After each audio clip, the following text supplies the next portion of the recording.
Bonjour Philippe, vous êtes expert en prospective et innovation. Est-ce que vous pouvez nous expliquer en 2 mots? Expert en innovation pour commencer et en prospective par extension de l'innovation. Donc, ce qui est important de comprendre, c'est que l'innovation, c'est vraiment ce qui nous permet à tous de survivre dans le futur. Et un des grands points, une des grandes questions que je me suis posée, c'est autant il est absolument essentiel pour une entreprise d'innover, pour survivre, c'est nécessaire pour l'adaptation, et on le voit bien d'ailleurs en ce moment avec la crise sanitaire, autant pour un individu, on se trouve à peu près dans la même situation. Comment innover à titre individuel pour prolonger ou ne pas être obsolète dans son activité professionnelle. Donc, c'est un des sujets qui me motive en ce moment. D'accord, très bien. Donc du coup, quels sont les apprentissages que vous pourriez nous apporter sur cette crise actuelle par rapport au futur du travail? Alors, ce qui est amusant, c'est que j'ai fait une conférence l'année dernière dans un grand théâtre parisien pour une école de commerce, où justement on parlait du futur du travail.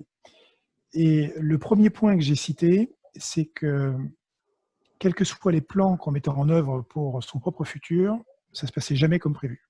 Je ne sais pas si vous l'avez constaté, vous, dans votre passé, dans votre track record, mais à chaque fois que j'ai cru que j'étais sur la voie de quelque chose, eh bien finalement, ça ne s'est pas passé comme c'était prévu. Et de très très loin.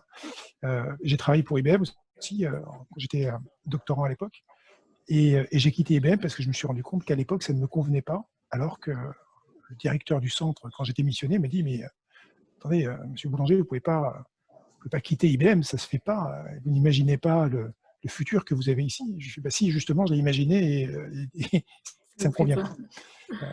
Voilà. Ensuite, j'ai créé mes premières entreprises. Je pensais que je serais entrepreneur pour le reste de ma vie, mais en fait, j'ai vendu mes entreprises au bout de 4 ans. Et puis, ensuite, je me suis retrouvé dans le groupe Sagem, où on m'a dit que quand tu rentres dans le groupe Sagem, tu ressors à la retraite. 3 ans après, j'étais chez Apple, en Californie. Donc, en fait, à chaque fois, ça a été des bouleversements et c'était jamais une voie tracée. Et en fait, la raison de tout ça, c'est que je suis en évolution permanente et je suis en train de me réinnover en permanence. Et je pense que ça, c'est un élément de fond auquel toute personne, qu'elle soit employée, qu'elle soit entrepreneur, doit considérer. On est dans un mouvement permanent. La seule chose qui soit immuable, en fait, c'est le changement. Donc, on doit créer pour soi-même ce changement. On doit se mettre en place pour ne pas rester immobile, statique, et finalement se trouver dans une situation où toutes les connaissances qu'on a deviennent obsolètes, et puis finalement, on n'a plus de valeur sur le marché. Alors, dans les entreprises françaises, on a un truc qui est fabuleux qui s'appelle la GPEC, qui permet donc c'est la gestion prévisionnelle de l'emploi et des compétences, qui permet normalement de former les employés au futur de leur boulot et de leurs entreprises, dans leurs entreprises. Il se trouve que ça ne marche pas comme ça, parce que les moyens alloués par les entreprises pour former les employés sont en général assez dérisoires par rapport à la vitesse de changement à laquelle on fait face aujourd'hui.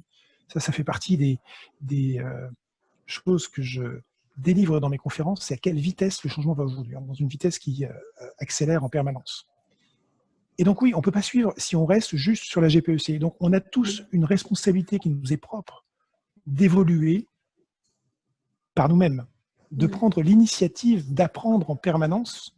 Alors ça peut être dans notre cœur de métier, mais ça peut être aussi sur d'autres choses qui vont nous amener à penser différemment. Et à titre personnel, je recommande à toutes les personnes qui ont envie d'évoluer d'allouer 10% de leur temps, de manière globale, à apprendre des choses nouvelles, qu'elles soient dans leur métier profond ou en dehors de leur métier, de s'ouvrir à des nouvelles choses. Aujourd'hui, par exemple, si on a un informaticien, mon background c'est l'informatique, il est impensable de ne pas s'intéresser à tout ce qui est intelligence artificielle. L'intelligence artificielle, c'est aussi permanent maintenant que les processeurs dans les ordinateurs aujourd'hui. Donc,